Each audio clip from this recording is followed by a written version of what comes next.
eu acho que a gente não pode ser nem alarmista nem ingênuo, mas o governo estando conseguindo entregar a menor taxa histórica de desemprego dos últimos 10 anos, está sitiado.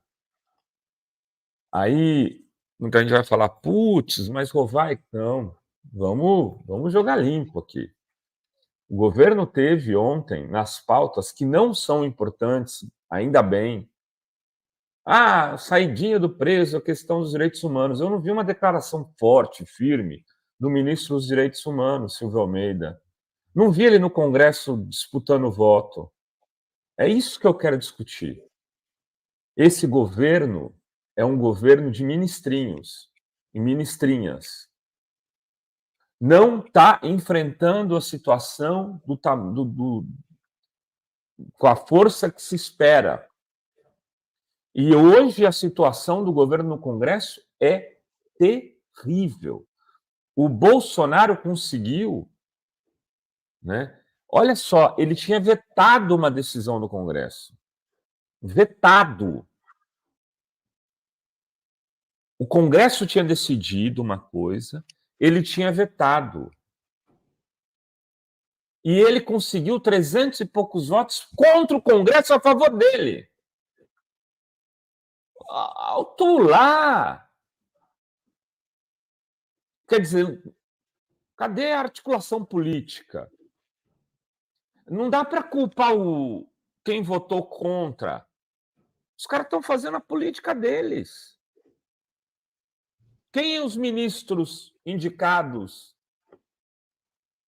por esses parlamentares? Quantos cargos eles têm? Está entregando tudo e eles não estão votando em nada?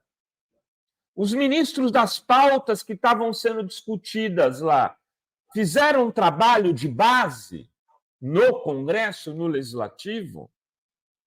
Fizeram um debate com a sociedade? Um governo que está entregando o menor desemprego dos últimos 10 anos, ser humilhado.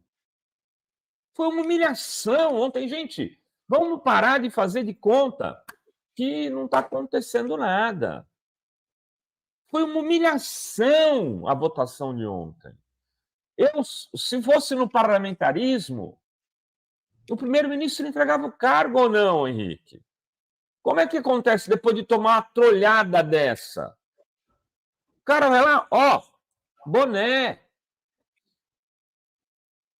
E não vai acontecer nada? Eu quero discutir isso aqui. Tem gente aqui, não, a manchete é um sinal de alarme. Nós temos que ser alarmistas, sim, em alguns momentos, para discutir com seriedade a atual situação. Eu não estou dizendo que as pautas que foram votadas ontem inviabilizam o governo. Não estou dizendo isso. Não inviabilizam. Não criam grandes problemas. O preso não vai poder sair. Essa era uma questão que teve tempo para debater, e aqui entre nós, nossa amiga Maria do Rosário votou a favor disso. Votou a favor. Ex-ministra dos Direitos Humanos. O Aécio votou contra e ela votou a favor, Dri e Henrique.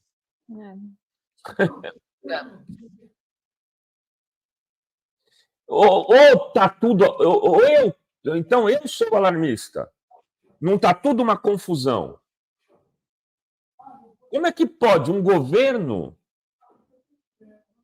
tomar 350 votos na cachola?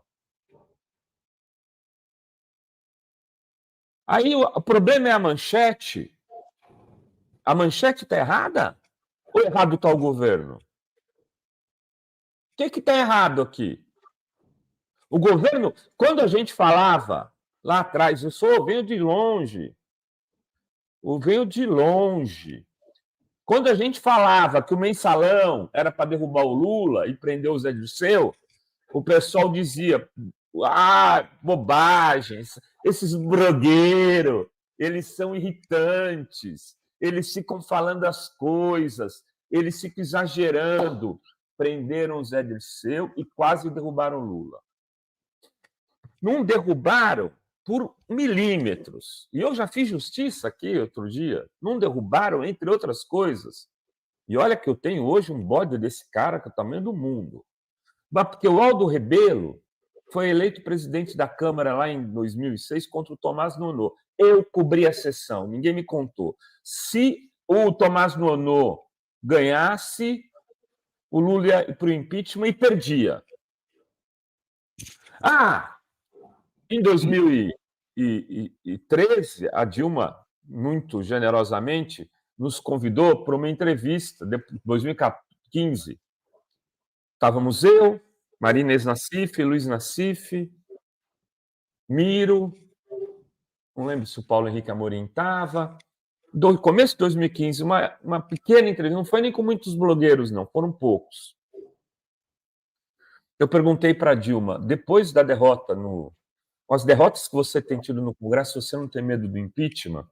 A Dilma deu uma risada desse tamanho, ela sabe que eu não estou mentindo, e falou, que derrotas, Rovai? Da onde você tirou derrotas? Falei, vocês acabaram de perder a presidência da Câmara para o Eduardo Cunha, numa votação retumbante. Eu não estava disputando a presidência da Câmara, eu não era candidata. Falei, tá bom, presidente, então não tem risco, posso dormir tranquilo. Pode dormir tranquilo. E o que aconteceu? A gente sabe. Quando eu fui entrevistar o Lula, num dezembro, no Instituto de Cidadania, ele estava discutindo, as perguntas eram quem seria o candidato a vice dele.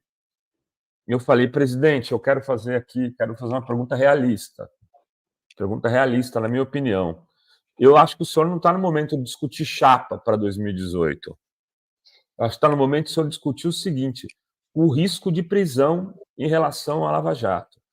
O Lula ficou cara de puto para cima de mim, e a gente falou, mas olha, eu não posso discutir isso. Ainda bem, ele ainda foi sábio, ele não disse, isso está fora de cogitação. Se eu discutir isso, eu não acordo, não tomo café da manhã e não venho aqui para conversar com vocês. Tá bom. Eu saí dali, tinha nego me cutucando, assessor. Porra, que pergunta, que pergunta. Lula foi preso, a Dilma foi caçada. Nós não sabemos o que é a elite desse país? Nós não conhecemos a elite que a gente convive, que foi a última a entregar a libertação dos escravos no mundo? Nós não conhecemos a elite no Brasil que desde sempre fez golpes para impedir qualquer tipo de avanço? Enfim, está aqui. Vocês acham que minha manchete está exagerada? Eu queria ouvir os comentários agora. Vocês acham que, de fato, a gente falar que esse Congresso, depois do tweet do Nicolas Ferreira de ontem, dizendo já estou vendo os sinais de impeachment, apito de cachorro, a extrema-direita está jogando nisso, com o mercado chantageando. Se a mídia liberal entra no golpe, vocês acham que não existe risco? Se a mídia resolve falar, ô Lula, dá para segurar?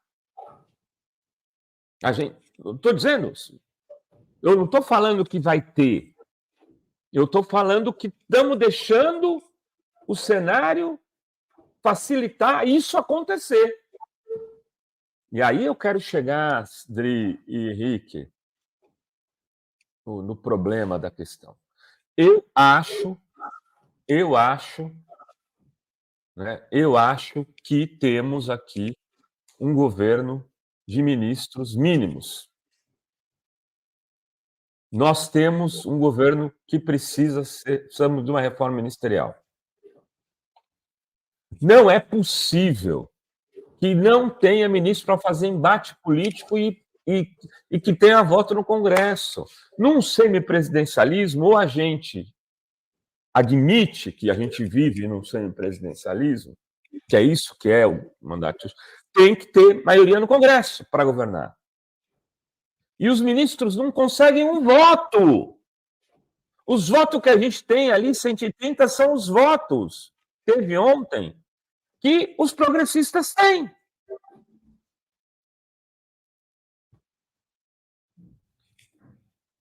Então, chegou a hora, Lula. Não dá mais.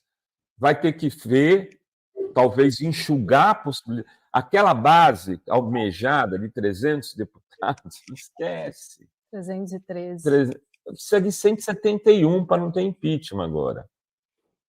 Se fortalecer, talvez entregar pedaços do governo para ter 200.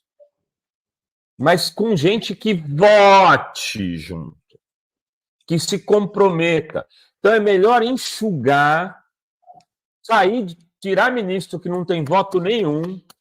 Desculpa, não dá para ministro que está lá com a caneta na mão não ter conseguido construir um voto e fazer essa reforma ministerial. Eu acho que é hora de fazer isso.